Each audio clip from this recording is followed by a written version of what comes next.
Michelle. My name is Silvia Rodriguez, and I'm the newsletter editor for the San Francisco International Arts Festival. And I'm here to ask you about your newest project, Daughters of the Delta.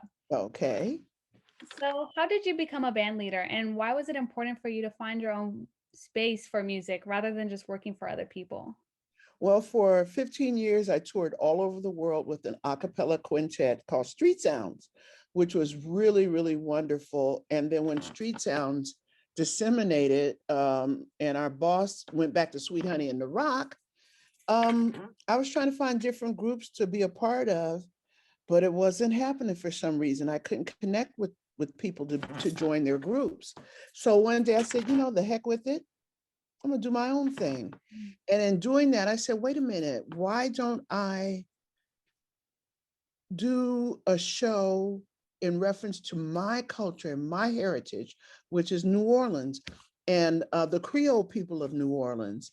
And I feel that I'm really lucky that I did that because there's so many African Americans that don't have a clue as to who they are and where they came from. And at least I can pinpoint that part of my life. So I decided to start my own group, do nothing but Louisiana and New Orleans music, really delve into the history of the music and the culture and the people. And that's why I started my own group. Hmm. So, in your newest project, what was the role of women from Louisiana in the history of migration? Because I know you focus a lot on that. Oh, you wouldn't even hear about it.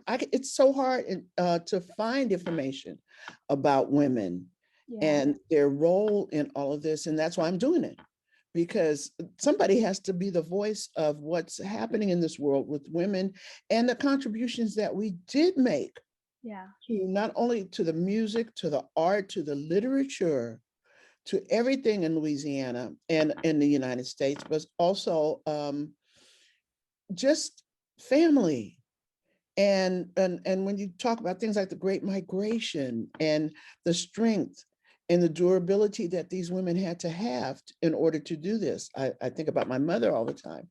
My mother was a domestic. She Mm. had nothing in Louisiana, and she's one of my primary reasons for doing this, to tell her story and the story of the women that are from Louisiana and all over the U.S. Mhm. So, critical race theory has been a big topic of discussion lately. How does Uh, this theory apply to your primary reasons for creating Daughters of the Delta? you know, this critical race theory thing is so silly to me. I taught a class on 1619. Hmm. I did a thing about the children that survived slavery coming over on the ships, and the children who lived in the South and how they lived and how they played games and how they survived. So it's really important to me to, because we're never going to grow as a country. We're never going to grow as a country unless we address what it is. Why is there racism? I used to think, why do you hate us so much? What have we done to you to deserve the anger and the hatred? I understand now, but why do you hate us so much? So for me, I want to teach that. I want to share that with people. I want to talk about that with people. And the only way we're going to do that, like I said, is to talk about it. Yeah. And to pretend that it doesn't exist is not reality, because we'll never develop as a country. But there are some that want to keep it that way. Yeah. I mean, they want to keep everyone that who's not maybe blonde hair, blue eyed down. And the only way they're going to do that is to keep us ignorant about who and what we are, and to tell a different story about the creation of this country. Yeah. I bet you don't know half the things that African Americans created, Yeah. invented. There were no toothbrushes, things like that, little simple things. Yeah. Elevator. Oh, this elevator, that's a Black man. Mm. Things like that. There's so many things. And being a kid, I didn't know none of this. Yeah. Nobody told us that. And I think it's important for growth of all children of all color to talk about this. It can't survive. We can't survive until we deal with this. So, which phase, either it be a period of history, genre, subject, or woman of Daughters of the Delta, stands out to you most? When I started doing the research with this with Andrew, I really got into the Great Migration Mm, because I was a part of the Great Migration. mm, When my mother grew up in the South, she grew up way in the country. And then we moved to New Orleans. And you would think, oh, New Orleans is, but no, there was so much horrific racism yeah. there, and it still is.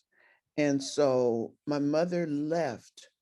Well, actually, my uncle left when we were younger. He was in the military and he came to California. He moved back to New Orleans, but he came to California and he told my mother about California and Hmm. how wonderful it was.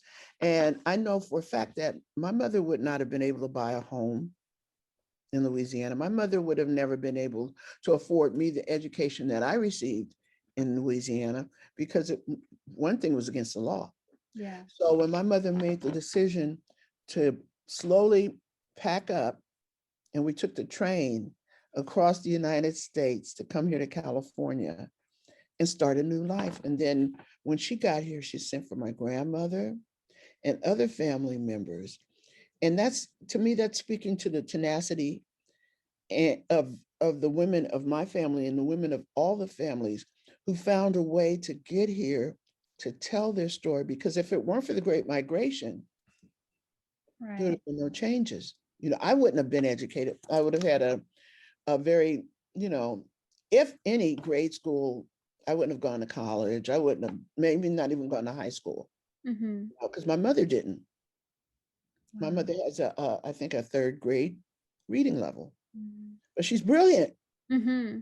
She's brilliant. She's bought 3 homes here. Oh, wow. Yeah, so, and she was a domestic when she got here. So she went from being a domestic for years, her and my grandmother, and the woman she was taking care of got sick.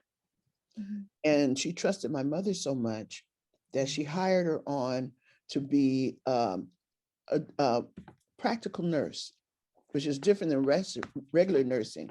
So my mother learned how to be a practical nurse, and that's how she went on. And she went on from there, and she started a daycare center, all on a third grade education level.